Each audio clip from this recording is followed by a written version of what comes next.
joining us now from Leeds is Labour's Richard Burgon, a member of Jeremy Corbyn's shadow cabinet. Good evening, Richard Burgon. Evening, Kirsty. How are you doing? First of all, what proportion of GDP will the total tax take be by the end of the Parliament based on the manifesto today? Well, first of all, what I'd say is your colleague Chris was right in saying that we should be talking about the bigger picture. This document I've got here that you referred to in your package sets out exactly the total cost, £48.6 billion of our spending, and exactly how we will raise it. We know about the big picture, but we want to talk about some specifics. We want to talk about some specifics. I wonder if you know what proportion of GDP the total tax take will be based on the manifesto today. What proportion will that be?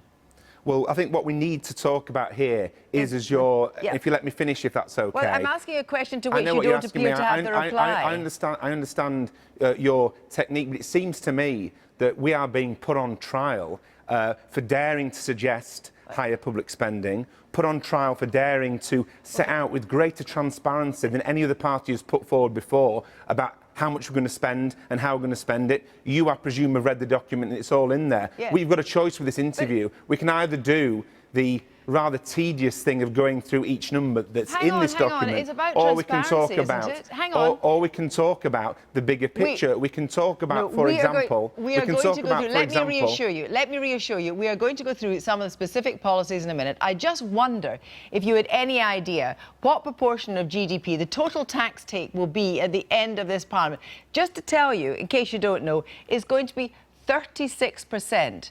Do you know relatively how high that is from any other government since the war? Well, the key point is this. When it comes to it, we made a pledge on tax that I think your viewers were very interested in, that 95% of people, i.e. everyone who gets paid less than £80,000, won't pay a single penny more in taxation, because Labour is the party of low tax for the many. The Conservatives, sadly, in the last 7 years, have proven themselves to be the party of low tax only for the privileged few. Let's look at that. Just to tell you that there hasn't been such a high tax take as a proportion of GDP since 1949. So that is pretty eye-catching. Another eye-catching announcement today in the manifesto was that you're going to introduce an excessive pay levy on salaries above 330,000, another one at £500,000. Why call it excessive? Is that a moral judgment? Well, I do think that the levels of inequality in this society are very great. The average earnings in the constituency I represent are £18,000, and I think it's right that Labour's saying there'll be no secret tax rises or sneaky tax ruses, but 95% of people won't pay an extra penny of tax. Remember that the Conservatives promised that there'd be no national insurance increase, and it was only Labour stopping them doing that through the back door that stopped them doing it on the sly. So this isn't just this. Basically, what excessive means is, you know, unnecessary, too high.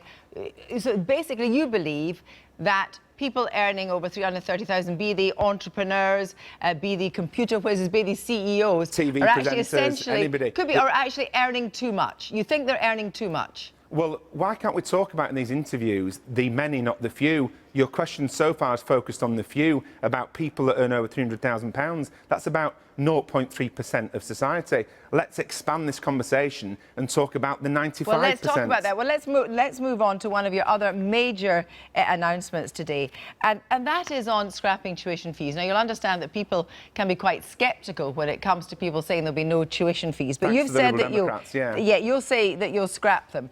So when would a Labour government scrap them? Would a student starting this September not pay tuition fees? Well, I think that you saw how enthusiastically this policy was received by students today and across the country. But they want it to be delivered, and if it was delivered by a Labour government, would it be delivered immediately? Would it be incremental? Would students that are actually at university now in second year not pay? When would you be introducing this policy? Well, we'll reveal the further details of our plans in due course over the next 3 weeks. But I think what is true is that it's been widely welcomed, and the difference between Jeremy Corbyn and people like Nick Clegg, if anybody remembers him, is that Jeremy Corbyn is a politician who's always kept his promises and kept by his word. You've just said, and that's absolutely clear, that we'll know more detail in 3 weeks. So we will know the detail of tuition fees and how they're going to be scrapped within 3 weeks. We'll be making further announcements about the details of our policy. But it seems to me here that we are being put on trial for agreeing to more public investments. You're announcing policy. And we've announced a great list of policies today. Of which this is one. Of which is a key one, and of which you're spending a lot of money on. And we make no apologies for spending a lot of money on it, because it's fully costed, and it will stop students and people who want to be students from being held back. So there's too many people and families held back in this country, and this manifesto will change that. It's about fairness, and I absolutely see that you're being absolutely categoric about that. Would you suggest then, if you announce in 3 weeks' time that you can't abolish tuition fees for, say, 2 years if a Labour government gets in, would you suggest that students delay going to university until your policy is in place? Well, I mean, obviously this is some kind of trap. At the end of the day, I hope you would join students across the country and people who are thinking about being students, welcoming this policy as a massive step forward. And it is a massive step forward, just as is ending the scrapping or reversing the scrapping of the student nurse bursaries, bringing back the education maintenance allowance. What this is about is stopping people's aspirations from being held back. People feel they're being priced out of going to university. A Labour government will end that. And as I say, the difference is between Jeremy Corbyn and the Labour team, and, for example, the Liberal Democrats, who you mentioned earlier, is that the Labour team and Jeremy Corbyn have a track record of keeping their word. If only the Liberal Democrats did. You're introducing sweeping changes in childcare. You're going to say there's free school meals. There'll be no tuition fees. These essentially are free benefits for the very people that you say earn £330,000 and excess. They're going to benefit from that. That actually is a terrible inconsistency, isn't it? We all benefit from that. We all benefit from people going to university. Their education helps to stimulate the economy. If you're treated in hospital, you're treated by someone that's gone to university, whether it be a doctor or a nurse.